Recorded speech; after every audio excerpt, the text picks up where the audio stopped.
Have you ever wandered into a small shop with no other customers in sight and wondered how a store like this could manage to operate in such a competitive environment? Sometimes you might notice a restaurant in your neighborhood with no customers, ever. Or perhaps a candy shop, barber shop, or beauty salon that seems to have no clients for months or even years, yet they remain open and never go out of business. The answer is simple. These businesses are often fronts. They exist solely to launder cash. This story is about a small business, a company known for producing cuddly teddy bears and charming rabbits. But it wasn't what it seemed. Over 4 years, Angel Toy Corporation became the epicenter of a sophisticated scheme that moved millions of dollars in narcotics proceeds across continents.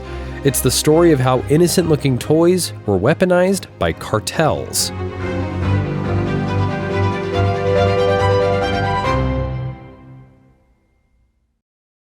California. It's the land of big parties, famous stars, and endless luxury. From the glitz of Hollywood to the sunny beaches of Malibu, it's all about good times, great vibes, and living life to the fullest. But how can you live life to the fullest without drugs? That's right.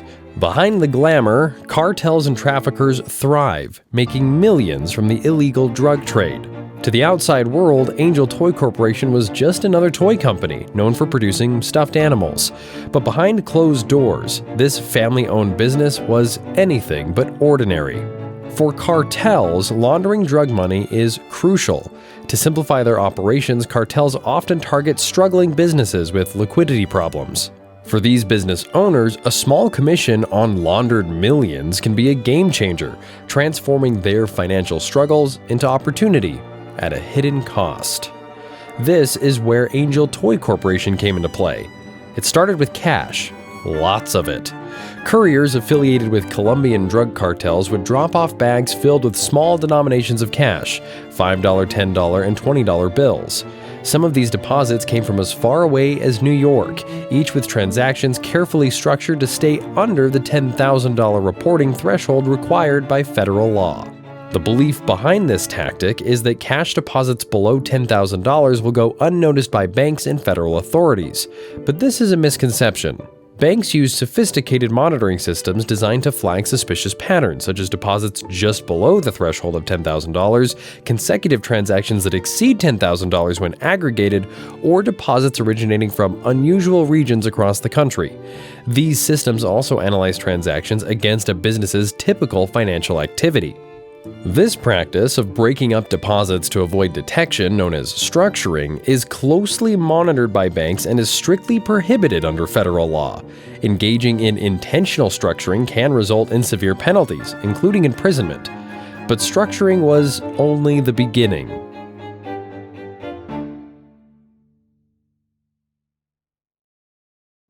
Angel Toy Corporation's true role in the cartel's operations was far more intricate and far more reaching than anyone could have imagined. Thanks to suspicious activity reports submitted by banks, federal investigators began piecing together the puzzle in 2008. Informants and surveillance revealed that Angel Toy Corporation was internationally known in certain circles, but not for toys. Instead, it had earned a reputation as a hub for laundering narcotics proceeds. Over the course of 4 years, investigators tracked more than $8 million in cash deposits into Angel Toy's bank accounts. The source of this money and the complexity of the laundering scheme would surprise even experienced investigators. You see, laundering cash isn't as simple as it might seem. Criminals constantly develop new methods to evade detection, and one of the most commonly used and safest schemes employed by cartels is the black market Pesso exchange. Consider the following example. The cycle begins with drug sales. 1. A Colombian drug cartel sells $1 million worth of cocaine in the United States, generating a large volume of US dollars. 2. A cartel representative sells the accumulated US dollars to a Colombian peso broker at a significant discount. For the cartel, this discount is simply a cost of doing business, a price paid to launder its illicit proceeds. While the dollars are sold to the broker, the physical cash remains in the United States for the broker's future use. 3. The peso broker pays the cartel $1 million worth of clean Colombian pesos, which the broker has previously acquired at a discount from Colombian businesses participating in the black market peso exchange. At this point, the cartel is out of the picture, having successfully converted its drug dollars into pesos. To complete the black market peso exchange cycle, the peso broker must take 2 more steps. 4.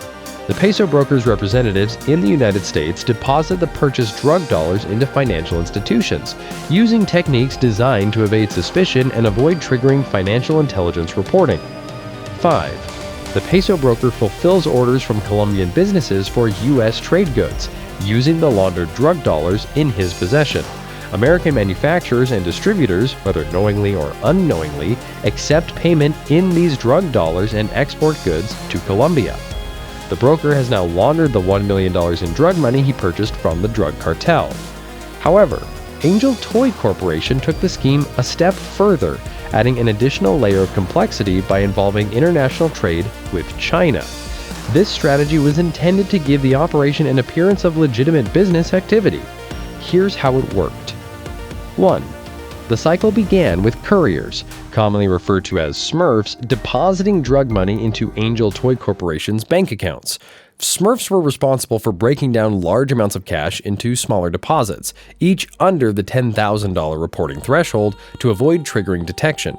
These structured deposits were made across multiple banks, branches, and even states, often using fake identities to maintain anonymity and reduce the chances of detection. 2. Once the funds were successfully deposited into Angel Toy Corporation's accounts, they were used to purchase toys, such as teddy bears and other stuffed animals manufactured in China.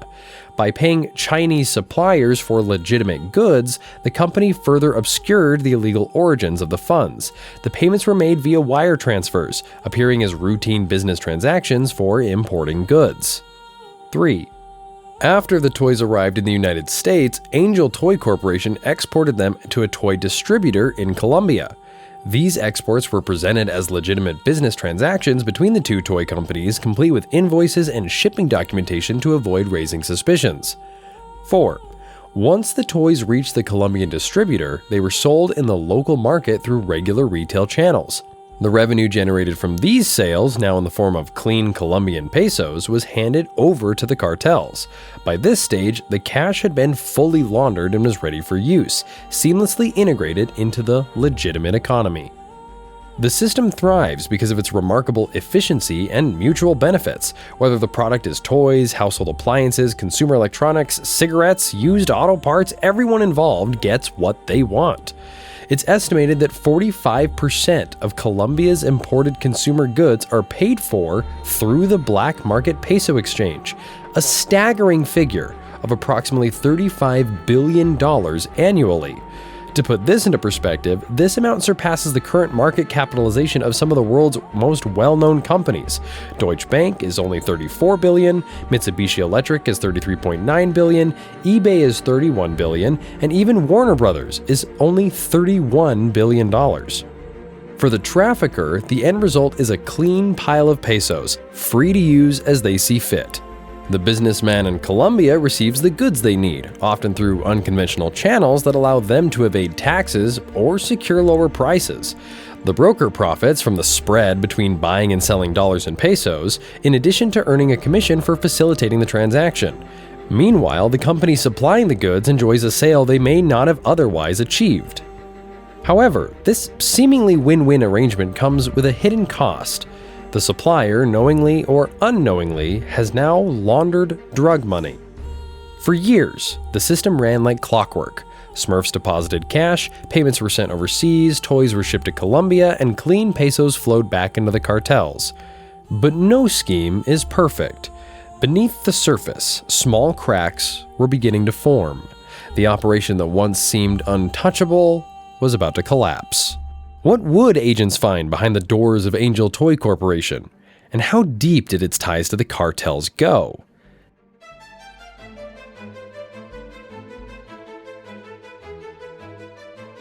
The answers lay in the raid that would change everything. After years of careful investigation and financial analysis, federal agents made their move. They raided Angel Toy Corporation's downtown Los Angeles offices, uncovering evidence that told the full story of the company's illegal activities. What they found left no doubt. Angel Toy wasn't just a toy company, it was deeply connected to Colombian drug cartels. Inside the office, agents discovered piles of documents, bank records, and communication logs. These records revealed a well-organized money laundering machine with detailed descriptions of cash deposits, payments to Chinese suppliers, exports to Colombia, and instructions from the cartel. The operation was far more sophisticated than anyone had imagined, and it showed just how creative cartels could be in hiding their drug money. But the real drama unfolded in the courtroom. In 2011, the company co-owners Maichun Cheng Huang, Ling Yu, and their Colombian partner Jose Leonardo Cuevas Otolora stood trial. Federal prosecutors laid out their case with overwhelming evidence, showing how the company had moved millions of dollars in drug money under the guise of selling toys. The defendants had no way out and pleaded guilty for money laundering. For their crimes, Huang and Yu were sentenced to more than 3 years in federal prison.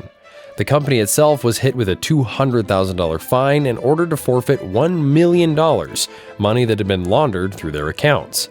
If you're wondering if Angel Toy Corporation still exists, it does not. It had fully disappeared by August of 2015. During sentencing, Judge S. James Otero didn't hold back. He called the scheme a blatant abuse of financial systems and stressed the harm it caused, not just to the economy, but to society as a whole. Yet, as significant as this case was, it was only a small piece of a much larger puzzle.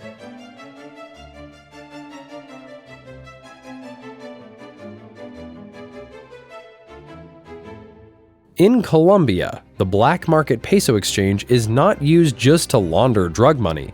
It also washes illicit proceeds from a wide range of illegal activities, including corruption, weapons trafficking, prostitution, and more. The infusion of such vast amounts of dirty money into Colombia's $364 billion economy doesn't just sustain criminal enterprises, it distorts the economy itself. Experts estimate that this influx of illegal funds can artificially inflate economic growth numbers by several basis points, creating a misleading picture of the country's financial health. Luis Edmundo Suarez, the former head of Colombia's Financial Intelligence Unit, or UIAF, has highlighted the wide-ranging damage caused by the black market peso exchange. According to Suarez, this system creates suffering, disrupts the economy, and alters reference prices. When criminals use fake or inflated trade transactions, it distorts key economic data, from inflation to export and import statistics. These fake numbers don't just stay on paper, they affect real decisions, such as how much money the government spends on schools, roads, and social programs. When the numbers are wrong, resources can be wasted, leaving people who need help even worse off.